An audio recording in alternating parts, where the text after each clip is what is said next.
Recently, a friend of mine who is a spiritual leader of a certain religion told me this. And it took me a time to reflect and articulate my thoughts about this thought. So he said that if you disagree with your spiritual leader, you should meditate on it. I think that in the Jewish context, this saying would probably need to sound something like this. If you disagree with a rabbi, you should ask other rabbis what they think, and keep asking until one says what you want. Well, we do have at least 3 rabbis in this building today, possibly 4 or 5. So I'm sure that you will be able to find your answer if you have, or if you disagree with what I'm about to say. So on a serious note, here's the question that I keep asking myself over and over again.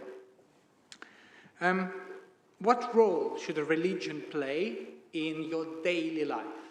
Not on Saturdays, not on Saturday morning, but on a daily life. What about politics? Would you prefer politicians to consult religious leaders about their actions and laws? Or would you like religion to be completely separate from politics? If separate, why do we need religion at all? So these questions are not new, and they've been bothering rabbis, priests, imams, and other spiritual leaders for generations. And let's have a look what Torah and what later rabbis said about this topic. So in the Torah, God directly intervenes and often speaks and sends messages to national leaders, to Pharaoh, like we read today, to ancient Israelite kings. They often spoke what we would now say truth to power. Does this mean that Torah and Judaism underlying principle is to intervene and speak about politics? Not just politics, party politics, being very specific and very bold about what's happening around you. But is it dangerous to leave decisions for religious leaders to make? What if we end up with a radical extremist spiritual leader who consults the government? So there's a historical example that I came across in my research. In 1977, Rabbinic Journal published a tshuva, a response by Israel's Sephardi chief rabbi Ovadia Yosef, who died in 2013. And he later added to his response collection with some minor changes. But the tshuva addressed the halachic question that the families of hostages has asked him in 1976, after Air France Flight 139 was hijacked, and before the IDF rescued the hostages in what we now know as Operation Entebbe on July the 4th. The question was, before the operation happened and after hostages had been taken, the question was whether Israel could exchange terrorists for the hostages according to the halakha. The rabbi followed the standard methods and reframed the question and made it as a legal discussion. So the dilemma from the Jewish law perspective is the following. Is it permissible to free the terrorists held in Israel to save the lives of the kidnapped Jews? Or maybe, on the other hand, we should argue that this will encourage more kidnappings to force the release of more terrorists. If this scheme succeeds, there is also a risk that the terrorists freed from the prison will try to infiltrate the state of Israel again.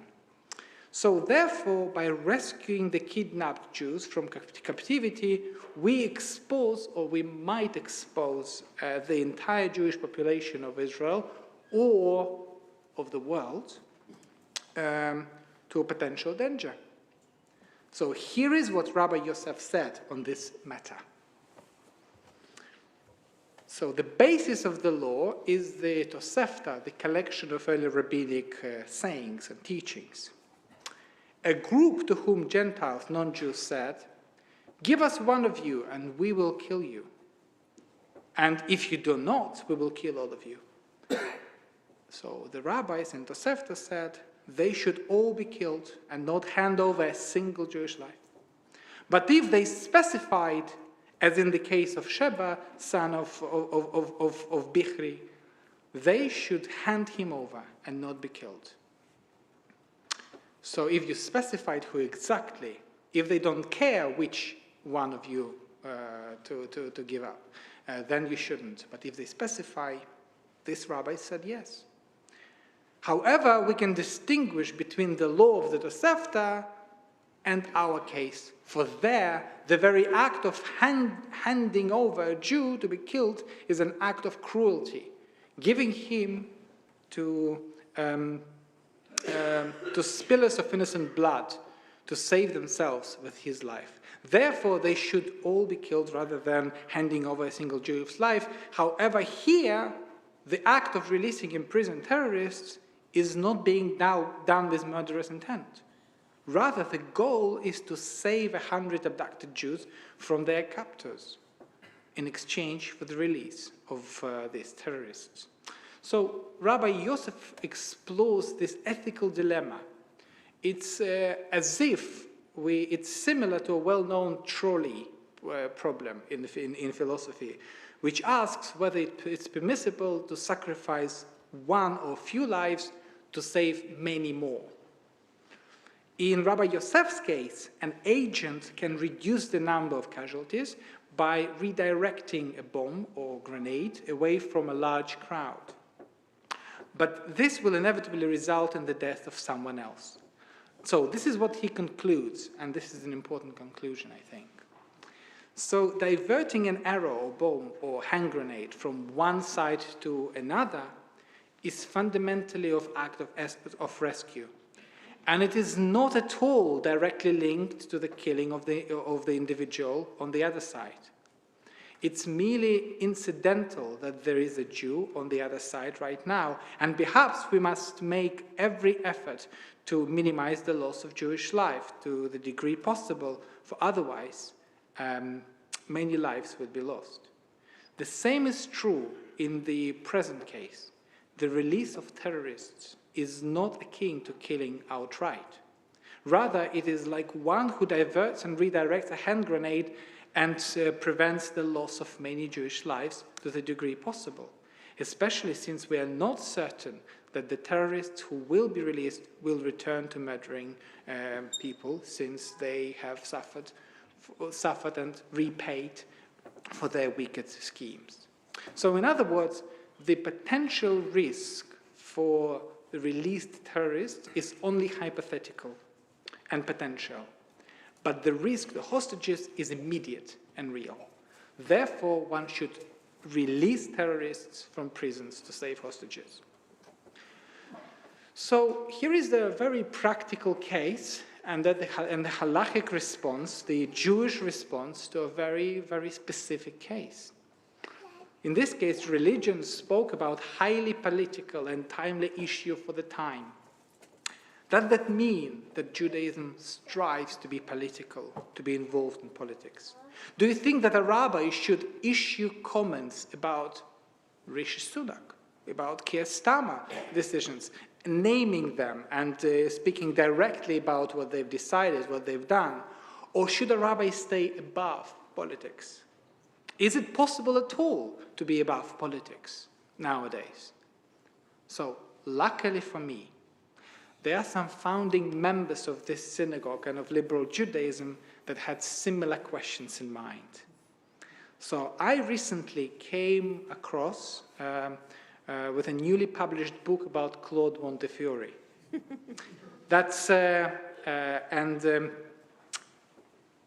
In this book, there is one page that speaks directly about my question, religion and politics. In fact, Rabbi Israel Matak gave a sermon on Yom Kippur that was named Judaism and Politics, or Religion and Politics, in 1931. So, and here is what Claude Montefiore,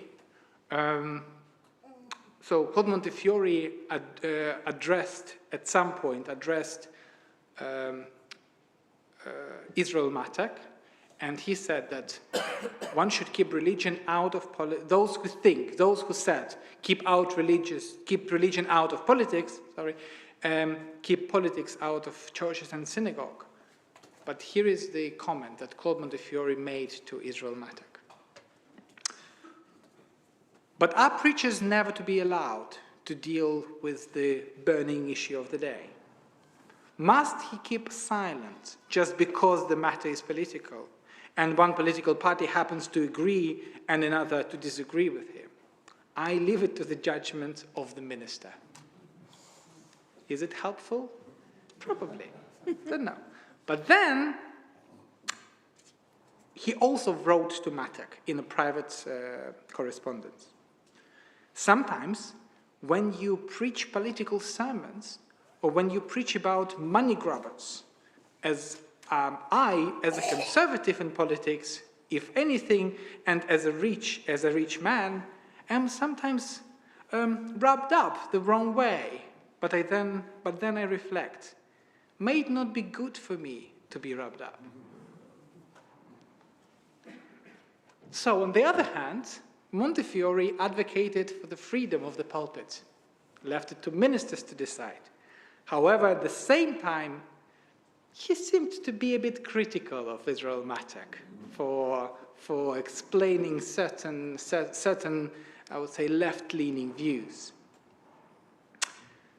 And I think there is a lot of wisdom in this inconsistency.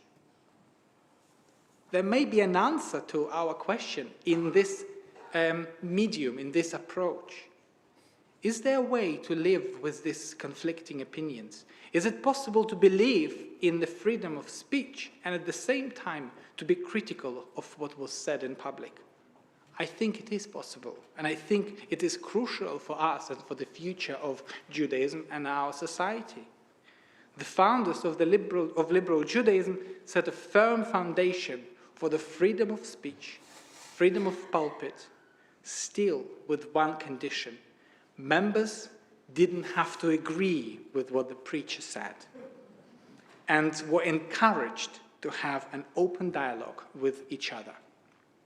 So may this principle remain faithful to this synagogue, and may we all continue debating, arguing, and celebrating different views among our community and our society. Ken Yehi Ratzon, may this be God's will. Amen.